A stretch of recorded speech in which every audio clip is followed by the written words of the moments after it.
আসসালামু আলাইকুম। প্রিয় দর্শক, অন্য মঞ্চে আলোচনায় আপনাদের সকলকে আমন্ত্রণ জানাচ্ছি। আজ আমাদের সঙ্গে আমন্ত্রিত অতিথি হিসেবে আছেন সিনিয়র সাংবাদিক জনাব সৈয়দ ইশতিয়াক রেজা। জনাব ইশতিয়াক রেজা, আপনাকে আমাদের অনুষ্ঠানে প্রথমবারের মতো পেয়েছি। আপনাকে ধন্যবাদ। আহ, স্বাগত জানাচ্ছি, আপনার প্রতি কৃতজ্ঞতা প্রকাশ করছি।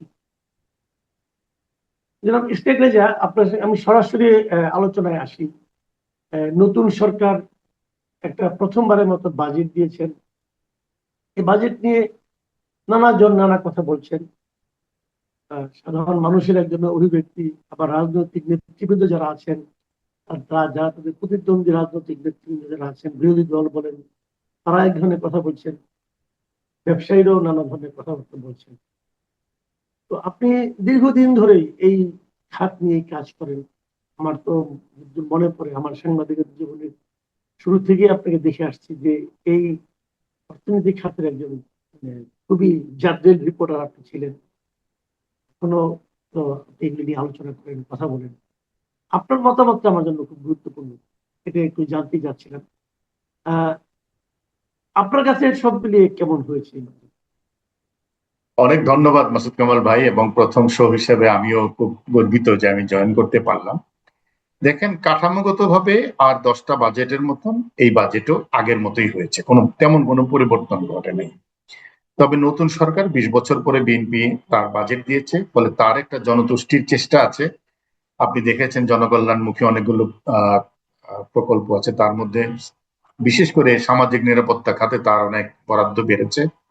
তার একটা চেষ্টা আছে যে অর্থনৈতিক খাতে শৃঙ্খলা বজায় আনা, যেটা অর্থমন্ত্রী নিজেই বলেছেন যে আহ চতুর্থ বছরে গিয়ে তিনি সেটা দেখতে পাবেন, মানুষদের সেটা দেখতে পাবে। কিন্তু এই বাজেটের যে দুর্বলতাগুলো আমার কাছে চোখে পড়েছে, সেটা হলো 9,38,000 কোটি টাকা। এই বাজেট এই বাজেটটাকে সবাই বলছে খুব এম্বিশাস বাজেট, যে অনেক বড় বাজেট, কিন্তু বাস্তবে এই বাজেটটিও বড় নয়। আপনি জিডিপির আকারে যদি রাষ্ট্রীয় ব্যয় চিন্তা করেন, তাহলে মাত্র 13%। অর্থাৎ আমাদের যেখানে দরকার 30%-এর মতন, সেখানে আমরা 34%, কেউ কেউ বলে, সেখানে আমরা মাত্র করতে পারছি 13%।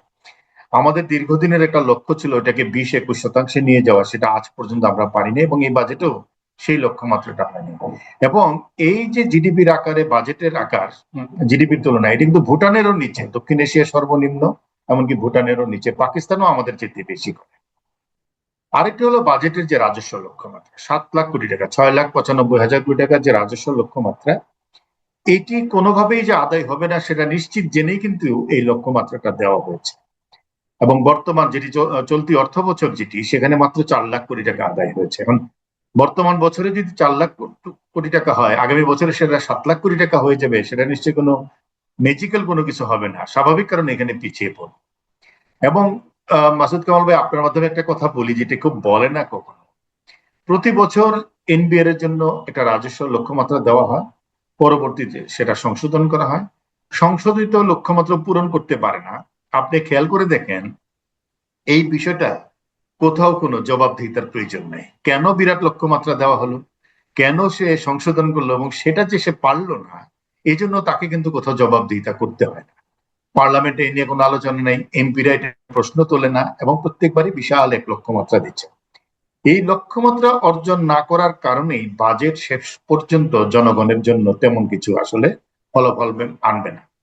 আর একটা হলো, বাজেটটা খুব নিপীড়নমূলক একটা রাজস্ব কাঠামোর উপরে নির্মিত, একটা পরোক্ষ কর নির্ভর বাজেট। পরোক্ষ কর মানে আপনি ভ্যাট এর মাধ্যমে বেশি টাকা আদায় করছেন। ভ্যাটের সমস্যাটা হলো, মাসুদ কামাল একটা মগ কিনলে যে টাকা ভ্যাট দিচ্ছে, রাস্তার রিক্সাওয়ালা সেই মগটা কিনলে একই ভ্যাট দিচ্ছে।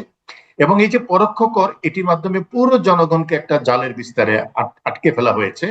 কিন্তু প্রত্যক্ষ কর, যারা সত্যিকারের ট্যাক্স দিতে পারে, 18 কোটি মানুষের মধ্যে মাত্র 1% লোক ট্যাক্স দিচ্ছে, তাদের ট্যাক্সটা কম হওয়াতে আমার ট্যাক্স জিডিপি রেশিও এখন আফ্রিকার চেয়েও কমে গেছে, দক্ষিণ এশিয়ার তো সর্বনিম্নেই। সুতরাং বাজেট এটিকেও কোনোভাবে অ্যাড্রেস করে নাই যে কর কিভাবে আসবে, প্রত্যক্ষ কর কিভাবে বাড়াবে। কর জাল বিস্তার করছে, এবং সেটা শেষ পর্যন্ত নিম্নবিত্ত, নিম্ন মধ্যবিত্ত তাদের ঘাড়ে একটা বড় ধরনের চাপ সৃষ্টি করবে, কারণ পরোক্ষ করের বিস্তারটাই বেশি। বাজেটের আরেকটি হলো যে ক্ষুদ্র ক্ষুদ্র ক্ষুদ্র ক্ষুদ্র বেশ কিছু ভালো প্রকল্প অগ্রাধিকার করা হয়েছে, এটি আমি মনে করি যে খুবই ভালো। বাজেটের আরেকটা দিক হলো যে বাজেট বেশ কিছু ছোট ছোট প্রকল্প হাতে নিয়েছে দরিদ্র মানুষের জন্য, সেটাও বেশ ভালো। কিন্তু আহ, ঝামেলা যেটা হয়েছে যে সেটা হলো যে বাজেট আসলে শেষ পর্যন্ত আমাদেরকে আহ তেমন কিছু কেন দিতে পারছে না, তার কারণটা হলো যে এই বাজেটটা আমলাতন্ত্র নির্ভরতা, এবং দেখেন বাজেটের প্রায় 46% মানে 50% চলে যাচ্ছে পরিচালন ব্যয়, অর্থাৎ আমলাদের বেতন ভাতা ইত্যাদি খাতে চলে যাচ্ছে, এবং সেটা আহ, থেকে বের হওয়ার কোনো রাস্তা আমার কাছে মনে হয় না যে আমরা এই বাজেটে কোনো দিক নির্দেশনা আছে। তারপরেও আমরা বলবো নতুন সরকার, তার একটা বাজেট এসেছে এবং অনেকগুলো জনকল্যাণমুখী পদক্ষেপের চেষ্টা আছে। সবচেয়ে বড় কথা, এই বাজেটে যদি অর্থনৈতিক খাতে শৃঙ্খলা বজায় করতে পারে এবং পেরিফেরিক খাত যেগুলো বিশেষ করে ব্যাংকিং খাতে যদি শৃঙ্খলা ফিরিয়ে আনতে পারে, কারণ বাজেটের প্রায় 50%ই কিন্তু ব্যাংকিং খাত নির্ভর, এবং 1,12,000 কোটি টাকা ব্যাংক থেকেই নিতে হবে। সব মিলিয়ে বাজেটে প্রত্যাশার জায়গা অনেক, কিন্তু সক্ষমতার জায়গা সাংঘাতিকভাবে সীমিত। জি, আমি এখন একটু বিভিন্ন রাজনৈতিক নেতৃবৃন্দের যে মূল্যায়ন, সেই ব্যাপারে আপনার মূল্যায়নটা জানতে চাচ্ছি। যেমন জামাতে ইসলামের যিনি সেক্রেটারি জেনারেল মিয়া গোলাম পরোয়ার, তিনি একটা কথা বলেছেন যে এই প্রস্তাবিত বাজেট উচ্চাভিলাষী, বিদেশি ঋণ নির্ভর ও লুটপাটের বাজেট। এই লুটপাটের বাজেট, এই শব্দটা কিন্তু আমরা বহু বছর ধরে শুনে আসছি, যে বিরোধী দল যারা আছেন তারা তাদের বিশ্লেষণে এই কথাটা বলবেন যে লুটপাটের বাজেট। তো আপনি এই তিনটা পয়েন্টে, যে উচ্চাভিলাষী, বিদেশি ঋণ নির্ভর ও লুটপাটের বাজেট, এটা একটু ব্যাখ্যা করবেন? লুটপাট কথাটা রাজনৈতিক বক্তব্য আমার কাছে যেটা মনে হয়, ওনারা কোন কারণে এটি বলেছেন, বাজেটে লুটপাটের কোনো চিহ্ন আমি সেভাবে দেখতে পাইনি। কিন্তু বাজেট উচ্চাভিলাষী, আমাদের বর্তমান কাঠামো অনুযায়ী রাজস্ব যে সক্ষমতা আছে সেই অনুযায়ী এই বাজেট উচ্চাভিলাষী, এবং 3 লাখ কোটি টাকার যে উন্নয়ন ব্যয় ধরা হয়েছে, সেখানে 1.5 লাখ কোটি টাকার মতন থোক বরাদ্দ রাখা হয়েছে। সম্ভবত গোলাম পারোয়ার সেটাকে লুটপাট হিসেবে চিহ্নিত করেছেন, কারণ এই জায়গাগুলো সেইভাবে স্বচ্ছ থাকে না। অর্থাৎ থোক বরাদ্দ যে সরাসরি সরকারের নিজের কেন্দ্রের হাতে সীমাবদ্ধ থাকে, এবং আনএপ্রুভ প্রজেক্ট, যেটাকে অননুমোদিত প্রকল্প, সেগুলো খাতে অনেক বরাদ্দ চলে যায়। সম্ভবত উনি সেটাকে মিন করেছেন। গোলাম পারোয়াররা যেই কথাগুলো বলেন, তারা কিন্তু কাঠামোগত সংস্কারের কথাও বলেন না। একটা অদ্ভুত ব্যাপার হলো, রাজস্ব বাজেট সংসদে আলোচনা হয়, উন্নয়ন বাজেট কিন্তু সংসদে আলোচনাও হয় না। আর কোনো আলোচনা ছাড়া সেই টেবল শুধুমাত্র দেওয়া হয় এমপিদেরকে। বাজেটে আমার কাছে মনে হয় এটা আরেকটা দুর্বলতা, যেটি জনগণের জন্য ব্যয় হচ্ছে। কারণ রাজস্ব খাত তো চলে যাচ্ছে বেতন ভাতাতে, উন্নয়নটা হলো মানুষের জন্য, সেটাই কিন্তু আলোচনা হচ্ছে না সংসদে। এই পরিবর্তনটাও তো, এই সংস্কৃতির পরিবর্তনটাও তো আমরা এবার আশা করেছিলাম, যেহেতু একটা রাজনৈতিক পরিবর্তন ঘটেছে। গোলাম পারওয়াররা কিন্তু সেটা বলেন না যে আমরা উন্নয়ন বাজেট সংসদে আলোচনা করতে চাই, খোলামেলা আলোচনা করতে চাই। ওনারাও কাঠামোর বাইরে যান না। আরেকটা হলো উচ্চাভিলাষী। আমরাও বলছি উচ্চাভিলাষী কারণ সক্ষমতার জায়গা থেকে উচ্চাভিলাষী, এটা অর্থনীতিবিদরাও বলেছে। ঋণের নির্ভরতা বাজেটে থাকবে, এবং আমাকে দেখতে হবে যে ডেফিসিট 5%-এর বেশি জিডিপিতে যাচ্ছে কিনা। এই সরকার সেটাকে 3.5% মতন মানে লক্ষ্যমাত্রা স্থির করেছে। যদি 5% হয়, সেটা বড় ধরনের সমস্যা তৈরি করবে বলে আমরা মনে করি না, কারণ গ্লোবাল স্ট্যান্ডার্ড এটা অ্যাকসেপ্টেবল। তবে ঋণ তো নিতে হবে, ডেট সার্ভিসিং দিতে হবে। আপনি নিশ্চয়ই অর্থমন্ত্রীর বক্তব্য খেয়াল করেছেন, চলতি অর্থ বছরে 1 লাখ কোটি টাকার বেশি কিন্তু ঋণের সুদ পরিশোধ করতে হয়েছে। ঋণ তো নিতেই হয়, ঋণের সুদ পরিশোধ করা যে কত বড় একটা সাংঘাতিক ব্যাপার হয়ে দাঁড়ায়, এবং সেখানে যদি অর্থনীতিতে কাঙ্ক্ষিত সাফল্য না আসে, আপনার শিল্প খাত, আপনার সেবা খাত, এগুলো যদি পারফর্ম না করে, শেষ পর্যন্ত কিন্তু কর্মসংস্থান হবে না, ব্যক্তি খাতের বিকাশও ঘটবে না। এবং বর্তমানে ব্যক্তি খাতের ঋণ প্রবাহ মাত্র 4% নেমে এসছে, যেটা ঐতিহাসিকভাবে সর্বনিম্ন। গোলাম পরওয়ার সাহেব সেটাই বলতে চেয়েছেন যে বেশি বৈদেশিক ঋণ নির্ভর হওয়ার কারণে, ব্যাংক থেকে সরকার ঋণ নেওয়ার কারণে ব্যক্তি খাত প্রভাবিত হবে নেতিবাচক ভাবে। তাতে কর্মসংস্থান এবং সম্পদ সৃষ্টিতে এই বাজেট তেমন একটা ভূমিকা রাখতে পারবে না। আরেকজন বিরোধী দলীয় নেতা, এনসিপির আহ্বায়ক মিস্টার নাহিদ ইসলাম, তিনি একটা কথা বলেছেন, বেশ মুখরোচক কথা, যে এই বাজেট চানাচুরের মতো খেতে মজা, কিন্তু কোনো পুষ্টিগুণ নেই। মানে অর্থনৈতিক সংস্কার এই বাজেট দ্বারা সম্ভব হবে না, এ ধরনের কিছু কথা বলেছেন।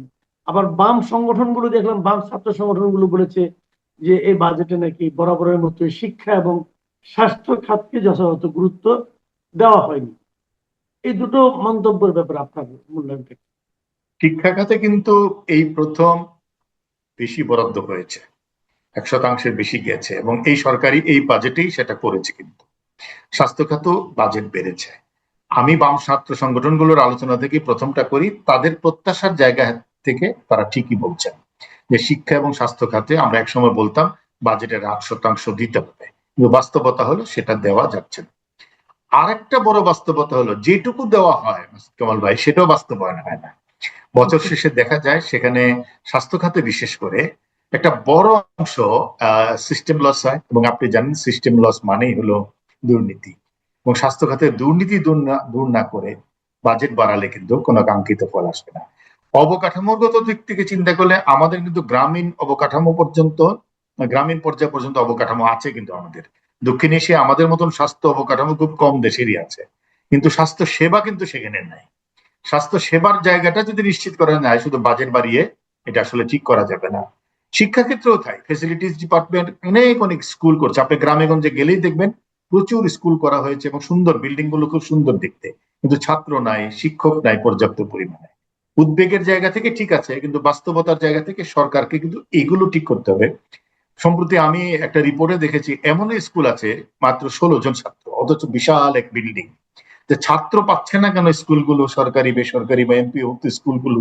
ফেসিলিটিস বিভাগ তো ঠিকই তৈরি করছে। শিক্ষা এবং স্বাস্থ্য খাতে বাজেট বাড়াতে হবে ঠিকই, কিন্তু কোয়ালিটি বাজেট দিতে হবে। বাজেট দিলাম আর বাজেট ল্যাপস হয়ে গেল, সেটা আমার কাছে মনে হয়। আর আমাদের কাছে বাজেট মানেই হয়ে গেছে কি, উন্নয়ন মানেই শুধু বিল্ডিং বানানো, অবকাঠামো বানানো। কিন্তু বাজেট তো আসলে শেষ পর্যন্ত দিন শেষে মানুষের জন্য, মানুষের উন্নয়নে সেটা কবে কতটুকু কাজে লাগছে। আজকে হামে শিশু মারা যাচ্ছে, মফস্বলে কোথাও আইসিইউ পাচ্ছে না, তাহলে আমি এত বছর যে বরাদ্দ দিলাম সেটা কোন কাজে লাগলো? মফস্বল এলাকাগুলোতে আইসিইউ নাই কেন? এখন সরকার, নতুন সরকার 10টি নতুন আইসিইউ চালু করতে যাচ্ছে, যেটা আজকে থেকে চালু হবে। আমি তো মনে করি প্রতিটি জেলায় অসংখ্য আইসিইউ থাকা দরকার, কারণ আমরা খুবই ঝুঁকির মধ্যে থাকি কোনো না কোনো, বিশেষ করে দরিদ্র মানুষ।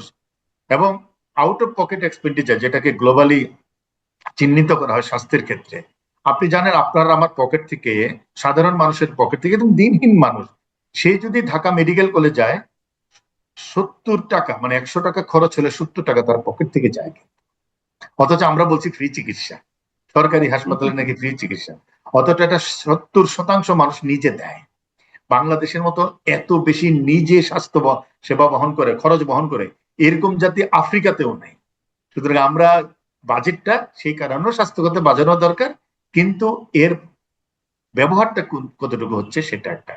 নাহিদ ইসলাম যে কথা বলেছেন, আমি আমি খুব আশা করেছিলাম যে উনি একদম তথ্য দিয়ে বাজেটের বিশ্লেষণ করবেন। হয়তো সংসদে আমরা বাজেট বিশ্লেষণে দেখতেও পাবো তারা যখন আলোচনা করবেন। কিন্তু আমি যেটা দেখি যে সবাই খুব মুখরোচক কথা বলতে পছন্দ করেন। বাজেট যেটা অর্থনীতি, এবং অর্থনীতি যে রাজনীতির সাথে সম্পর্কিত, রাজনীতি অর্থনীতিকে না বুঝলে, অর্থনীতি রাজনীতিকে না বুঝলে যে মিসম্যাচটা হয় আমাদের, সেটাই ঘটেছে। কিন্তু সুন্দর করে বাজেট ঘটনের, বাজেট পড়ার সময় আমি দেখলাম মিছিল বেরিয়ে গেল, গণবিরোধী বাজেট, বাজেট মানি না। এই জায়গা থেকে তো আমি, আপনি বোধহয় এটা ছোটবেলা থেকে দেখে আসতেছি এবং ঠিক আছে, সাংবাদিকতায় তো দেখে আসছি। এবং হ্যাঁ, আমার এখনো মনে আছে আমি কভার করতে যেতাম যখন, গুলিস্তানে সকালবেলা লেখা হতো গণবিরোধী বাজেট মানি না। বাজেট পেশ হবে বিকালবেলা, আমরা দেখতাম সাইনবোর্ড তৈরি হচ্ছে, ব্যানার লেখা হচ্ছে সকালবেলা। আমার নিজের কভার করা সেই জায়গা। তো এই জায়গা থেকে এখন পর্যন্ত আমরা বেরোতে পারি। আমি আশা করবো রাজনীতিবিদরা একদম রিয়েল ফিগার আউট করবেন বাজেটটাকে, সত্যি সত্যি জনগণকে সহজ করে বুঝিয়ে দেবেন এই বাজেট সত্যি ব্যবসা বান্ধব কিনা, এই বাজেট সত্যি সত্যি মানুষের জন্য কর্মসংস্থান তৈরি করবে কিনা। এর বাইরে তো মানুষের কিছু চাওয়ার নাই, জিনিসপত্রের দাম কমবে কিনা। জিনিসপত্রের দাম আসলে সেভাবে শেষ পর্যন্ত কমবে না, কারণ মূল্যস্ফীতি এখন 9%-এর কাছাকাছি। সেটা সরকার 7.5%-এ নামিয়ে আনতে চায়। কিন্তু এই বাজেট সেটা কেন সহায়ক হবে না, সেটা হলো যে এই বাজেট কোনো প্রণোদনামূলক কিছু করতে পারছে না। দিন শেষে মানুষের পকেট থেকে টাকা নেবে, আর মানুষ যখন তার পকেট থেকে টাকা দিতে শুরু করবে পরোক্ষভাবে সরকারকে, জানতেও পারবে না যে তার আয়টা কমে যাচ্ছে। এই পরোক্ষ কর নির্ভরতার বাজেট থেকে বের হওয়া জরুরি। জি। আরেকটা ব্যাপার আপনি দুবার বললেন, আমি শুনলাম যে আপনি কর্মসংস্থানের তেমন কোনো সম্ভাবনা দেখছেন না বলে এক ধরনের উদ্বেগ প্রকাশ করলেন। আমরা কিন্তু এটাও দেখলাম যে আমাদের বিদেশি কর্মসংস্থানও খুব কিন্তু বিদেশি বিনিয়োগ আমাদের এখানে কিন্তু তেমন কোনো সম্ভাবনা আমরা দেখছি না। অথচ আমাদের এই বংশোদ্ভূত ভদ্রলোক উনি ভারতে প্রায় $30 বিলিয়ন মতো বিনিয়োগ করছেন। তো বিনিয়োগ করার জন্য উনি নিজের দেশকে না নিয়ে অন্য একটা দেশে গেলেন। আমাদের এখানে কি বিনিয়োগের মতো সেরকম অনুকূল পরিবেশ আমাদের সরকার নিশ্চিত করতে পারেনি নাকি? প্রথম কথা হলো যে কর্মসংস্থান করতে হলে ব্যক্তি খাতের বিনিয়োগ বাড়তে হবে, কিন্তু ব্যক্তি খাতের ঋণ প্রবাহ কমে যাচ্ছে এবং সেটা আরো কমবে, কারণ সরকার বড় আকারে ঋণ নেবে ব্যাংক খাত থেকে। ব্যাংক সরকারকে ঋণ দিলে এটা গ্যারান্টেড যে এখান থেকে সে টাকাটা ফেরত পাবে। ব্যক্তি খাতে সেই জায়গাটা নেই এবং ঋণ দিতে পারবে না, তার কাছে পর্যাপ্ত ক্যাপিটালই থাকবে। এটা হলো কথা। যদি ঋণ এভাবে নিতে থাকে সরকার, তাহলে ব্যক্তি খাত ঋণ পাবে না, কর্মসংস্থানও হবে না, বিকাশ হবে না। আরেকটা কারণে বাংলাদেশে রবিন খোদার মতো লোকজন $30 বিলিয়ন, যেটা আমাদের সম্পূর্ণ পুরো ফরেন এক্সচেঞ্জ রিজার্ভের সমান, সেটি তারা ভারতে বিনিয়োগ করতে যাচ্ছেন। উনি বাংলাদেশের একজন মানুষ, সিরাজগঞ্জের মানুষ, বড় হয়েছেন ঢাকাতে, স্কুল কলেজ ঢাকাতে। তো সেই মানুষটা তো বাংলাদেশকে চিনে। তিনি একজন সফল উদ্যোক্তা, তিনি অস্ট্রেলিয়াতে খুবই বড় আইটি কোম্পানির এখন মালিক। ভারতের যে বিশাল ডিজিটাল মার্কেট, সেটা নিশ্চয়ই বাংলাদেশের সমান না, সুতরাং তিনি এটা ভেবে চিন্তেই ভারতে কিন্তু গিয়েছেন। এর বাইরে যেটা, সেটা হলো ভারতে আমলাতন্ত্রের দৌরাত্ম্য কিন্তু আমাদের তুলনায় অনেক কম। এখানে একটা বিনিয়োগ রেজিস্ট্রেশন করা থেকে শুরু করে, অনুমোদন নেওয়া থেকে শুরু করে, শেষ পর্যন্ত উৎপাদন শুরু করা, যে বিশাল জটিলতা, সেটির অনেক বিদেশি বিনিয়োগকারীদের জন্যই এটা খুব স্বস্তিদায়ক নয়। এবং আমরা দেখলাম ডক্টর ইউনূসের আমলে যে একজন ব্যাংকারকে উড়িয়ে এনে সিঙ্গাপুর থেকে বিনিয়োগ বোর্ডের সভাপতি করলেন, বিডার সভাপতি করলেন। তিনি কিন্তু খুব চমৎকার প্রেজেন্টেশন করেছেন। আকাশ থেকে তিনি ডাইভ দিতে পারেন, কিন্তু আকাশ থেকে তো আসলে বিনিয়োগ আসে না, বিনিয়োগ মাটি ফিরে ওঠে না, বিনিয়োগটা করতে হয়। বিনিয়োগের জন্য সেই জায়গাটা তৈরি হয় নাই এবং তৈরি হতে পারছেও না। আমার ইউটিলিটি প্রবলেম, আমার ব্যাংকের ক্রেডিটের প্রবলেম, আমার এখানে লেবার মিলিটেন্সি অনেক বেশি, সবকিছু মিলিয়ে বিনিয়োগের পরিবেশটাও নাই এবং বিনিয়োগ করার মতন আসলে যে উদ্যম দরকার। আরেকটি কথা, সবাই বিদেশি বিনিয়োগ বিদেশি বিনিয়োগ করে। মাসুদ কামাল ভাই, আপনি বলেন, যতক্ষণ পর্যন্ত বিদেশি বিনিয়োগকারীরা দেখবে যে দেশি বিনিয়োগকারীরা স্বস্তিতে আছে, তখন তারা উদ্যমী হবে যে আমি বাংলাদেশে চাই। বাংলাদেশে দেশি বিনিয়োগ কি বাড়ছে? আমাদের একে আজাদ, একটা বিশাল শিল্প গোষ্ঠীর প্রধান, তিনি কি বললেন? উনি সম্প্রতি বলেছেন তিনি 40,000 কর্মী ছাঁটাই করবেন, ইতিমধ্যে 10,000 কর্মীর একটা মনে করছেন যে প্রাথমিকভাবে করতে হবে। আল মুসলিম গ্রুপ সম্প্রতি প্রায় 20,000 কর্মীর বেশি ছাঁটাই করেছে। 5ই আগস্টের পরে একের পর এক কারখানা বন্ধ হয়েছে এবং সেগুলো খোলার কোনো নাম নেই। এবং বাংলাদেশে কিন্তু বিনিয়োগ যারা করে, সম্প্রতি আরেক ব্যবসায়ী বলেছেন ব্যবসা করা একটা অপরাধ। তো স্থানীয় ব্যবসায়ীরা যখন এমন একটা ইমেজ তৈরি করেন যে ব্যবসা করা অপরাধ, ব্যবসা করলে নিরাপদ থাকা যায় না, তখন বিদেশি বিনিয়োগকারীরা কিন্তু আসে না। বিদেশিরা যে আসবে, এখানে সফল ব্যবসায়ীদের সাথে কথা বলে তারা যখন নিরুৎসাহিত করবেন, আসলে এখানে কিন্তু কোনো বিনিয়োগ আসবে না। জি, অনেক ধন্যবাদ, অনেক ধন্যবাদ সৈয়দ ইশতিয়াক মির্জা। প্রিয় দর্শক, আপনারা শুনলেন বাজেট এবং আমাদের দেশের যে অর্থনৈতিক পরিস্থিতি সে সম্পর্কে সৈয়দ ইশতিয়াক মির্জার বিশ্লেষণ। আশা করি আপনাদের ভালো লাগবে। আপনাদের কোনো ভিন্ন মত থাকলে আমাদের লিখে পাঠাবেন, আমরা এগুলো নিয়ে পরবর্তী সময়ে আলোচনার চেষ্টা করব। সবাই ভালো থাকবেন। এখন এ পর্যন্ত, আল্লাহ হাফিজ।